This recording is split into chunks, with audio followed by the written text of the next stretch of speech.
രാജ്യത്തെ നടുക്കിയ ഭീകരാക്രമണമായിരുന്നു പഹൽഗാം ഭീകരാക്രമണം. പഹൽഗാം ഭീകരാക്രമണത്തിൻ്റെ മുഖ്യ സൂത്രധാരനായ സാക്കിർ ഖാനി കൊല്ലപ്പെട്ടു. കഴിഞ്ഞ 4 ദിവസമായി സാക്കിർ ഖാനിയും സംഘവും നമ്മുടെ സുരക്ഷാ സേനയോട് ഏറ്റുമുട്ടുകയാണ്. ജമ്മു കാശ്മീരിലെ ഷോപ്പിയാൻ മേഖലയിൽ 2 ഭീകരരുടെ സാന്നിധ്യമുണ്ട് എന്ന് തിരിച്ചറിഞ്ഞ് അവിടെ എത്തിയ സുരക്ഷാ സേന ഭീകരവിരുദ്ധ തെരച്ചിൽ ആരംഭിച്ചു. ആ തെരച്ചിലിനിടയിലാണ് ഭീകരരും സൈന്യവും തമ്മിൽ ഏറ്റുമുട്ടൽ ആരംഭിച്ചത്. 4 ദിവസം നീണ്ട ഏറ്റുമുട്ടലിനൊടുവിലാണ് സാക്കിർ ഖാനി കൊല്ലപ്പെട്ടത്. സാക്കിർ ഖാനിയുടെ വെടിയുണ്ടയിൽ പൊതിഞ്ഞ മൃതദേഹമാണ് ഇന്ന് കണ്ടെടുത്തത്. എന്ന് പറഞ്ഞാൽ പഹൽഗാം ഭീകരാക്രമണത്തിൻ്റെ മുഖ്യ സൂത്രധാരന്മാരിൽ ഒരാളാണ് ഇയാൾ. പാകിസ്ഥാനിൽ നിന്നും ഇന്ത്യയിലേക്ക് കടന്നുവന്ന് ജമ്മു കാശ്മീരിൻ്റെ നിബിഡ വനാന്തരങ്ങളിൽ ഒളിച്ചിരുന്ന് ഭീകരാക്രമണങ്ങൾ ആസൂത്രണം ചെയ്യുന്ന പണിയാണ് ഇയാളുടേത്. ലഷ്കറിൻ്റെ മുതിർന്ന കമാൻഡർ. അങ്ങനെയുള്ള കൊടും ഭീകരനെയാണ് ഇന്ന് സുരക്ഷാ സേന വധിച്ചിരിക്കുന്നത്. സുരക്ഷാ സേനയെ വെല്ലുവിളിച്ച സാക്കിർ ഖാനെ പട്ടാളം അരിപ്പയാക്കുകയായിരുന്നു. വെടിയുണ്ട കൊള്ളാൻ ഇനി ശരീരത്തിൽ ഒന്നും ബാക്കിയില്ല എന്ന അവസ്ഥയാണ്. പഹൽഗാം ഭീകരാക്രമണത്തിന് പിന്നിൽ പ്രവർത്തിച്ച ഒട്ടനവധി ഭീകരന്മാരെ ഇന്ത്യ ഇതിനോടകം തന്നെ വകവരുത്തിയിരുന്നു. ഓപ്പറേഷൻ മഹാദേവ് എന്ന പേരിൽ നടത്തിയ ഭീകരവിരുദ്ധ വേട്ട നമ്മൾ കണ്ടതാണ്. പാവപ്പെട്ട വിനോദസഞ്ചാരികളെ വെടിവെച്ച എല്ലാ ഭീകരന്മാരെയും ഇന്ത്യ അന്ന് വകവരുത്തിയിരുന്നു. എന്നാൽ അതിന് ആഹ്വാനം കൊടുത്ത, അല്ലെങ്കിൽ അതിനുവേണ്ടി ഗൂഢാലോചന നടത്തിയ, അതിന് നേതൃത്വം കൊടുത്ത ഒട്ടനവധി ഭീകരന്മാരുണ്ട്. ഹഫീസ് സയ്യിദ് അടക്കം ഈ ഒരു പ്രവൃത്തി ചെയ്തിട്ടുണ്ട്. ഇതിലെ ഏറ്റവും പ്രധാനപ്പെട്ട ഒരു സൂത്രധാരനാണ് ഇന്നിപ്പോൾ സക്കീർ ഖാനി എന്ന ഭീകരൻ, അല്ലെങ്കിൽ എന്ന ലഷ്കർ കമാൻഡർ ഇപ്പോൾ ഹൂറിഫൈഡ് ചെയ്യപ്പെട്ടിരിക്കുന്നത്.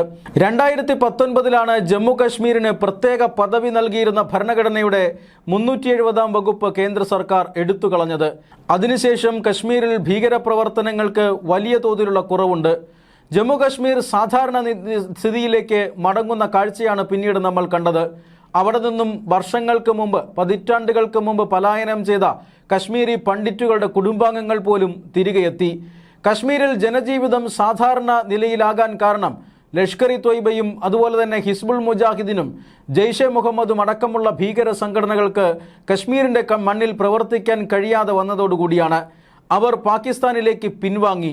പക്ഷേ ഇത്തരം സംഘടനകൾ, പ്രോക്സി സംഘടനകൾ രൂപീകരിച്ചുകൊണ്ട് ജമ്മു കാശ്മീരിൽ ഇപ്പോഴും ഭീകരവാദം വളർത്താനുള്ള ശ്രമം നടത്തുന്നുണ്ട്. പക്ഷേ കശ്മീരിൻ്റെ ഭൂരിഭാഗം പ്രദേശവും ഇന്ന് ഭീകരമുക്തമാണ്. പക്ഷേ ഭീകരപ്രവർത്തനം കശ്മീരിൻ്റെ മണ്ണിൽ നടക്കുന്നത് നിബിഡ വനങ്ങളിലാണ്. പാകിസ്ഥാനിൽ നിന്നും നുഴഞ്ഞുകയറിയ ഭീകരന്മാർ ഇപ്പോഴും നിബിഡ വനങ്ങളിൽ താമസിക്കുന്നുവെന്നാണ് റിപ്പോർട്ട്. അവിടെ നിന്നും അവരെ കണ്ടെത്താൻ വളരെ പ്രയാസമാണ്. അതുകൊണ്ട് തന്നെ ഈ നിബിഡ വനങ്ങൾ കേന്ദ്രീകരിച്ച് സൈന്യം എപ്പോഴും തിരച്ചിൽ നടത്തുന്നു. വനപ്രദേശങ്ങളിൽ നിന്ന് പുറത്തു വന്നു കഴിഞ്ഞാൽ അപ്പോൾ തന്നെ അറിയുകയും അവർക്കെതിരെ നടപടിയെടുക്കുകയും ചെയ്യുമെന്നുള്ളതാണ്. കഴിഞ്ഞ കുറേ വർഷങ്ങളായി ഇത്തരം വനങ്ങൾ കേന്ദ്രീകരിച്ചാണ് പാകിസ്ഥാൻ ഭീകര സംഘടനകൾ ഇന്ത്യക്കെതിരെ പ്രവർത്തിക്കുന്നത്. സാധാരണക്കാരെ ആക്രമിക്കുക, വെടിവെച്ചു കൊല്ലുക, ബോംബ് സ്ഫോടനങ്ങൾ നടത്തുക എന്നിങ്ങനെ ഒറ്റപ്പെട്ട ഭീകരാക്രമണങ്ങൾ 2019 ശേഷവും നടന്നുവരുന്നു. ഇവരെല്ലാം ഇത്തരത്തിൽ വനത്തിൽ നിന്ന് വന്ന് ഭീകരാക്രമണം നടത്തി തിരികെ വനത്തിലേക്ക് കയറിപ്പോകുന്ന ഒരു തന്ത്രമാണ് ഇപ്പോൾ പാകിസ്ഥാൻ ഭീകരർ നടപ്പാക്കി പോരുന്നത്. അത്തരത്തിലൊരു തന്ത്രമായിരുന്നു പഹൽഗാം ഭീകരാക്രമണവും. മാസങ്ങൾക്ക് മുമ്പ് ഭീകരവാദികൾ കശ്മീരിലേക്ക് നുഴഞ്ഞുകയറുന്നു. അതിനുശേഷം അവർ അവിടെ താമസിച്ച് ഭീകരാക്രമണ പദ്ധതി ആസൂത്രണം ചെയ്യുന്നു. അങ്ങനെയാണ് ഈ പഹൽഗാം ഭീകരാക്രമണത്തിന് പിന്നിൽ പ്രവർത്തിച്ച സംഘാംഗങ്ങൾ പഹൽഗാം എന്ന സ്ഥലം തിരഞ്ഞെടുത്തത്. വളരെ ശാന്തമേറിയ ഒരു ഭൂപ്രദേശമായിരുന്നു പഹൽഗാം. അവിടങ്ങളിൽ പ്രകൃതി സൗന്ദര്യം ആസ്വദിക്കാനായി വിനോദസഞ്ചാരികൾ ധാരാളം എത്താറുണ്ടായിരുന്നു. അങ്ങനെ എത്തിയ വിനോദസഞ്ചാരികളിൽ 26 പേരാണ് അന്ന് നടന്ന ആക്രമണത്തിൽ കൊല്ലപ്പെട്ടത്. 2025 ഏപ്രിൽ 22 പഹൽഗാമിൽ ഭീകരാക്രമണം നടന്നത്.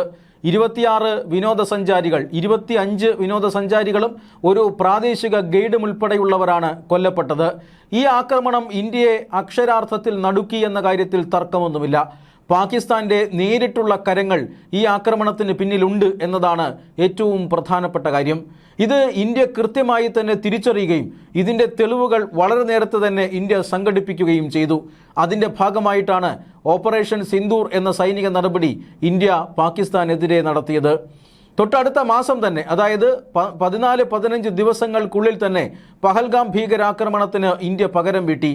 പാകിസ്ഥാനിൽ പ്രവർത്തിച്ചുകൊണ്ടിരുന്ന 9 ഭീകര കേന്ദ്രങ്ങൾ ലക്ഷ്യമാക്കിയായിരുന്നു ഓപ്പറേഷൻ സിന്ദൂർ എന്ന ആക്രമണത്തിന്റെ ആദ്യഘട്ടം ഇന്ത്യ നടത്തിയത്. ആദ്യഘട്ടത്തിൽ പാകിസ്ഥാൻ സേനയെയോ പാകിസ്ഥാന്റെ ജനവാസ മേഖലകളെയോ ഇന്ത്യ ലക്ഷ്യം വച്ചില്ല. പകരം 9 ഭീകര കേന്ദ്രങ്ങളാണ് തകർത്തെറിഞ്ഞത്. 100-ലധികം ഭീകരവാദികൾ ആ ആക്രമണത്തിൽ മരിച്ചു. ജെയ്ഷെ മുഹമ്മദിന്റെ ഹെഡ്ക്വാർട്ടേഴ്സ് അടക്കം ആക്രമിക്കപ്പെട്ടു. ഭീകര കേന്ദ്രങ്ങൾക്ക് നേരെയാണ് തങ്ങൾ ആക്രമണം നടത്തിയതെന്നും സൈന്യത്തെയോ അതുപോലെ തന്നെ ജനവാസ മേഖലയെയോ ലക്ഷ്യം വച്ചില്ല എന്നും ഇന്ത്യൻ സൈന്യം അന്ന് പറഞ്ഞിരുന്നു.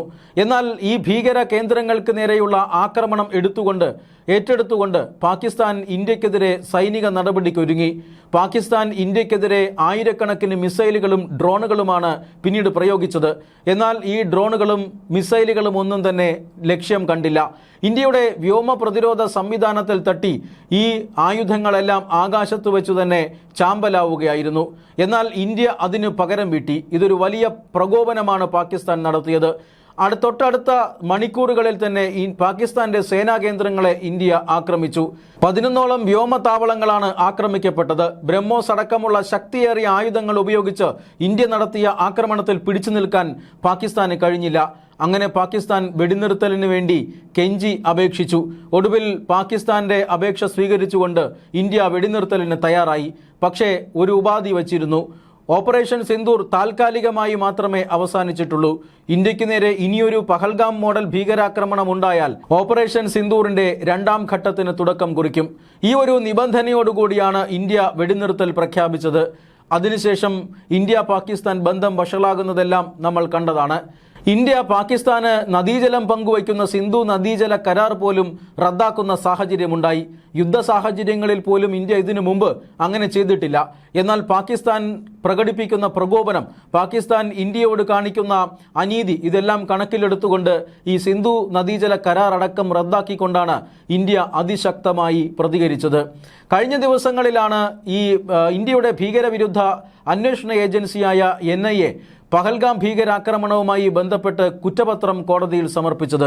2025 ഡിസംബർ 15-നാണ് ആദ്യ കുറ്റപത്രം ഈ കേസിൽ സമർപ്പിച്ചത്. ഇപ്പോഴിതാ ഒരു അനുബന്ധ കുറ്റപത്രം കൂടി NIA കോടതിയിൽ സമർപ്പിച്ചിരിക്കുന്നു. ജമ്മു കോടതിയിലാണ് ഈ കുറ്റപത്രം സമർപ്പിച്ചിരിക്കുന്നത്. ഈ കുറ്റപത്രത്തിൽ പാകിസ്ഥാൻ ഭീകര സംഘടനയായ ലഷ്കർ-ഇ-ത്വയ്ബയ്ക്കെതിരെ ഗുരുതരമായ പരാമർശങ്ങളുണ്ട്. ഹഫീസ് സയ്യിദ് എന്ന ലഷ്കർ തലവനെതിരെയാണ് ഈ കുറ്റപത്രം സമർപ്പിച്ചിരിക്കുന്നത്. ഈ പഹൽഗാം ഭീകരാക്രമണം ആസൂത്രണം ചെയ്യുന്നതിലും പഹൽഗാം ഭീകരാക്രമണത്തിന് കൃത്യമായ ഇടവേളകളിൽ നിർദ്ദേശം നൽകുന്നതിലും ആക്രമണം കൃത്യമായി തന്നെ നിരീക്ഷിക്കുന്നതിലുമെല്ലാം ഈ ലഷ്കർ കമാൻഡറായിട്ടുള്ള അല്ലെങ്കിൽ ലഷ്കർ തലവനായിട്ടുള്ള ഹഫീസ് സയ്യിദിന് പങ്കുണ്ട് എന്ന് കുറ്റപത്രം പറയുന്നുണ്ട്. 2025 ഡിസംബർ 15-ന് നൽകിയ ആദ്യ കുറ്റപത്രത്തിന്റെ ചുവട് പിടിച്ചാണ് വീണ്ടും കുറ്റപത്രം ജമ്മു കോടതിയിൽ നൽകിയിരിക്കുന്നത്. ലഷ്കർ തലവനായിട്ടുള്ള ഹഫീസ് സയ്യിദിനെ കുറ്റപത്രത്തിൽ പ്രധാന കുറ്റവാളിയായി അല്ലെങ്കിൽ പ്രധാന ഭീകരനായി ചിത്രീകരിച്ചിട്ടുണ്ട് എന്നുള്ളത് ശ്രദ്ധേയമാണ്. അതായത് പാകിസ്ഥാൻ ഇന്റലിജൻസ് വിഭാഗം ISI ഈ ലഷ്കർ പോലെയുള്ള ഭീകര സംഘടനകളെ ഉപയോഗിച്ചുകൊണ്ടാണ് ഇന്ത്യയിൽ ഇത്തരത്തിലുള്ള ആക്രമണങ്ങൾ നടത്തുന്നത്. അത്തരമൊരു ആക്രമണമാണ് പഹൽഗാമിൽ നടന്നത്. ലഷ്കറിനെ ഉപയോഗിച്ചുകൊണ്ടുള്ള ആക്രമണം. ഇതിന്റെ ഗൂഢാലോചനയ്ക്ക് പിന്നിൽ പാകിസ്ഥാൻ സൈന്യവും പാകിസ്ഥാന്റെ രഹസ്യാന്വേഷണ വിഭാഗമായ ISIയും അതോടൊപ്പം തന്നെ ലഷ്കർ ഭീകരനായ ഹഫീസ് സയ്യിദുമുണ്ട്. ഹഫീസ് സയ്യിദിനെ വർഷങ്ങളായി ഇന്ത്യ തിരയുന്ന ഒരു ഭീകരനാണ്. ഇന്ത്യ പിടികിട്ട പുള്ളിയായി പ്രഖ്യാപിച്ചിട്ടുള്ള, ഇന്ത്യ തലയ്ക്ക് വില പറഞ്ഞിട്ടുള്ള ഒരു ഭീകരനാണ്. ഈ ഭീകരനെ പാകിസ്ഥാനിൽ തുറന്നു വിട്ടിരിക്കുകയാണ്. സാങ്കേതികമായി ഹഫീസ് സയ്യിദിനെ അറസ്റ്റ് ചെയ്തിട്ടുണ്ട് എങ്കിലും ഹഫീസ് സയ്യിദ് ഇരിക്കുന്ന ഇടം എവിടെയാണോ അവിടെ ജയിലായി പരിഗണിക്കുമെന്ന രീതിയിലാണ് അറസ്റ്റ് ചെയ്തിരിക്കുന്നത്. അതുകൊണ്ട് ഹഫീസ് സയ്യിദിന് പാകിസ്ഥാനിലുടനീളം സഞ്ചരിക്കാനും ഇന്ത്യ വിരുദ്ധ പ്രസംഗങ്ങൾ നടത്താനും റാലികളെ അഭിസംബോധന ചെയ്യാനുമൊക്കെ കഴിയുന്നുണ്ട്. ഇയാളാണ് ഈ പറയുന്ന പഹൽഗാം ഭീകരാക്രമണം അടക്കമുള്ള ആക്രമണങ്ങൾക്ക് ആസൂത്രണം ചെയ്ത് നൽകിയത്. ഇനിയും ഭീകരാക്രമണങ്ങൾ ഹഫീസ് സയ്യിദ് ആസൂത്രണം ചെയ്യും ഇന്ത്യക്കെതിരെ എന്നുറപ്പാണ്. ഇന്ത്യക്കെതിരെ പ്രവർത്തിക്കാനായി ലഷ്കർ-ഇ-ത്വയ്ബയും ജെയ്ഷെ മുഹമ്മദും കഴിഞ്ഞ ഏതാനും മാസങ്ങൾക്ക് മുമ്പ് ഒരുമിച്ച് പ്രവർത്തിക്കാൻ തീരുമാനിച്ചിരുന്നു. ഒരേ കമാൻഡിന് കീഴിൽ ഇന്ത്യക്കെതിരെ പ്രവർത്തിക്കാനായിരുന്നു 2 ഭീകര സംഘടനകളും തീരുമാനിച്ചത്. ഇതിന്റെ ഭാഗമായി ഈ ഭീകരന്മാർ ബംഗ്ലാദേശ് കേന്ദ്രീകരിച്ചുകൊണ്ട് പ്രവർത്തനങ്ങൾ ആരംഭിക്കുകയും ചെയ്തിരുന്നു. പാക് അധീന കശ്മീർ കേന്ദ്രീകരിച്ചുകൊണ്ട് ആയിരുന്നു നേരത്തെയുള്ള പ്രവർത്തനം. ഭീകരാക്രമണങ്ങൾക്ക് മറുപടിയെന്നോണം ഇന്ത്യയുടെ ശക്തമായ ആക്രമണം പാക് അധീന കശ്മീരിലേക്ക് ഉണ്ടാകും എന്ന ഒരു നിരീക്ഷണത്തിൽ പാകിസ്ഥാൻ അനുകൂല ഭീകര സംഘടനകളെല്ലാം ബലൂചിസ്ഥാനിലും ബംഗ്ലാദേശിലുമൊക്കെ പ്രവർത്തന മേഖല മാറ്റിയിരുന്നു. അത്തരത്തിൽ ബംഗ്ലാദേശ് കേന്ദ്രീകരിച്ചുകൊണ്ട് ഈ ലഷ്കർ ഇ തൊയ്ബയും ജെയ്ഷെ മുഹമ്മദും ഒരുമിച്ച് പ്രവർത്തിക്കാനുള്ള ശ്രമം നേരത്തെ നടത്തിയിരുന്നു. മാത്രമല്ല, ഈ രണ്ട് സംഘടനകളും കടൽമാർഗം ആക്രമണം നടത്താനായി നാവികസേനയെ വികസിപ്പിക്കുന്നു എന്ന വാർത്തയും പുറത്തു വന്നിരുന്നതാണ്. ഇവർ രണ്ട് സംഘടനകൾക്കും വനിതാ സംഘടനകളും ഇപ്പോൾ രൂപം നൽകി കഴിഞ്ഞിരിക്കുന്നു. അതിലൊരു വനിതാ സംഘടന ഇന്ത്യക്കെതിരെ വലിയ സ്ഫോടനം ആസൂത്രണം ചെയ്യുകയും അത് പിന്നീട് ദില്ലി സ്ഫോടനത്തിൽ, ചെങ്കോട്ട സ്ഫോടനത്തിൽ കലാശിക്കുകയും ഒക്കെ ചെയ്യുന്നത് നമ്മൾ കണ്ടതാണ്. ഇങ്ങനെ പാകിസ്ഥാൻ അനുകൂല ഭീകര സംഘടനകൾ ഇന്ത്യക്കെതിരെ എപ്പോഴും പ്രവർത്തിച്ചു കൊണ്ടിരിക്കുന്നു. ആ പ്രവർത്തനത്തിലെ ഏറ്റവും പ്രധാനപ്പെട്ട ഒരു കണ്ണിയാണ് പഹൽഗാം ഭീകരാക്രമണം എന്നത്. അതിന് കൃത്യമായ മറുപടി പാകിസ്ഥാന് നൽകിയിട്ടുണ്ട് എങ്കിലും ഭീകരാക്രമണം നടത്തിയ ഭീകരന്മാരെ വകവരുത്തുകയും ചെയ്തിട്ടുണ്ടെങ്കിലും ചില ആസൂത്രകന്മാർ ഇപ്പോഴും ജീവിച്ചിരിക്കുന്നുണ്ട്.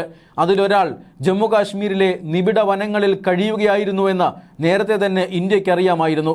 ഇപ്പോൾ അയാളെ സുരക്ഷാ സൈന്യം പിടികൂടിയിരിക്കുന്നുവെന്ന് മാത്രമല്ല, അയാളെ വെടിയുണ്ടകൾ കൊണ്ട് നീരാട്ട് നടത്തി വധിച്ചിരിക്കുന്നു.